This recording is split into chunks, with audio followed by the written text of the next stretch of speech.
Let's move on. And now, since you've spoken about your loan strategy, your EMI strategy, and your investment strategy, let's focus on your credit cards and let's talk about credit card frauds. I have with me Nitin Bhatnagar from PCI SSC Director India. Nitin, hi, good evening, and welcome to the show.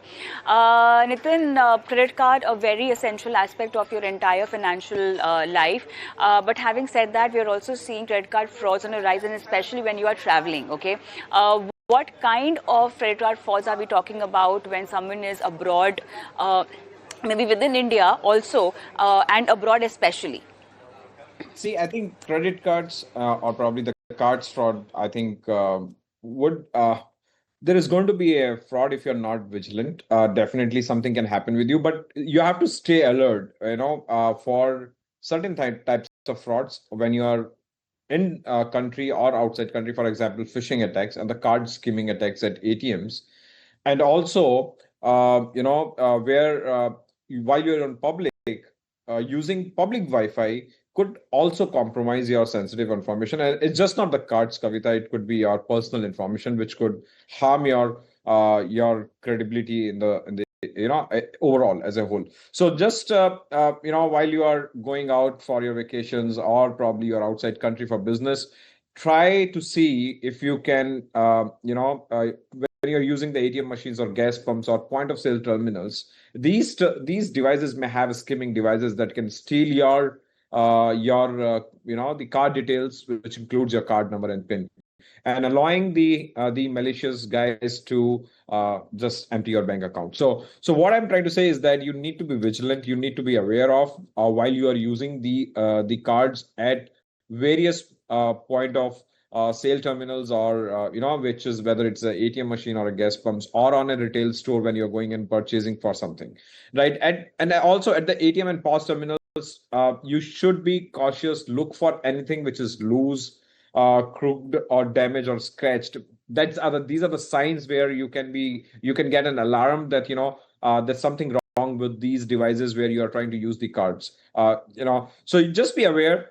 Just try to be cautious about your surroundings when you are using your with your cards when you are traveling, or even when you are in country when you are trying to use these at different locations.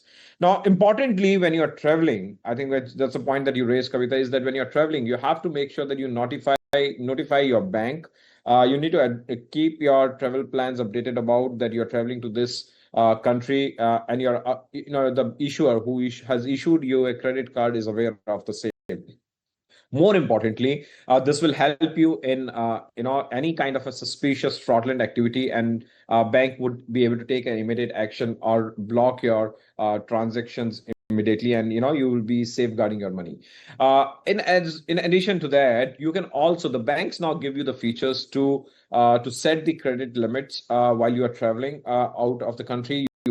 You can block certain limits for your transactions. You can set, not block, you can set certain limits for your transactions on POS or on e-commerce devices or on the ATM swipe that you want to do. So use these features that bank gives. You just need to go onto your website, on your bank portal, under the card section. You just need to enable these transactions or these notifications, so that it helps you preventing from any kind of fraud or any kind of activity which can just swipe out your money. So monitoring, again, in addition to that, I would like to say to your viewers is that monitoring your account is again very critical. Reviewing your account actively, regularly, and staying informed about your spending and promptly identifying any unauthorized charges is always going to help you, get the idea of any unusual transaction that you may have on your credit card or a debit card. So you can immediately contact your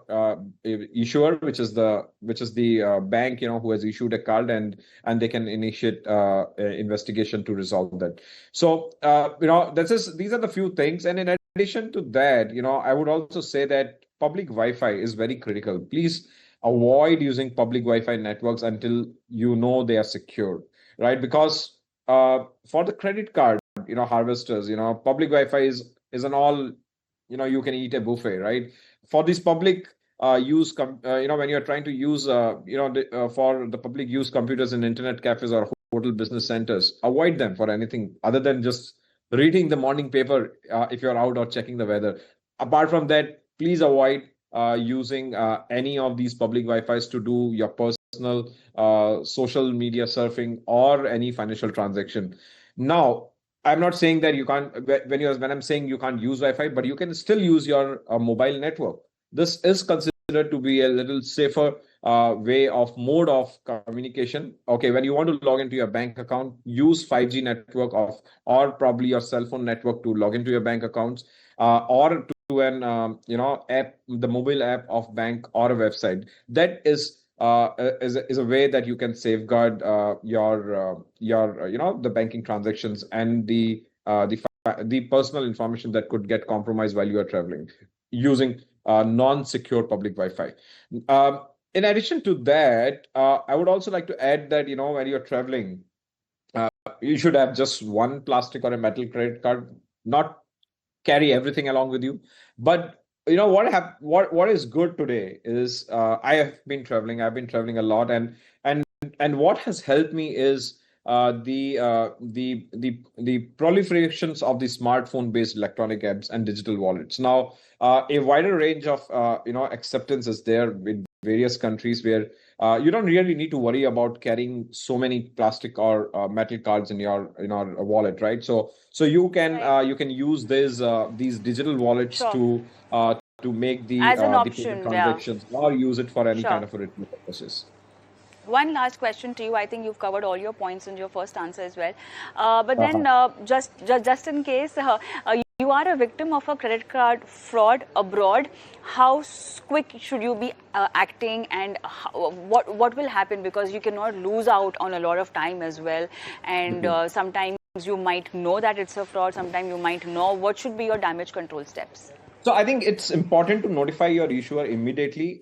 If and and I would like to say that you should have a mobile data on. At least you should have mobile connectivity. The number that is your primary contact with the bank should be active. Immediately, you have to report it to your notify to your issuer so that they can take due diligence and take action. If you can, if you do not have a mobile access, if your registered email ID, please register your email ID. And I've seen that many banking financial users doesn't have their email IDs updated with their banks. Have your email IDs updated so that at least if you do not have access to your mobile, you can have email sent to your banks notifying about this kind of frauds that could happen while you are traveling outside.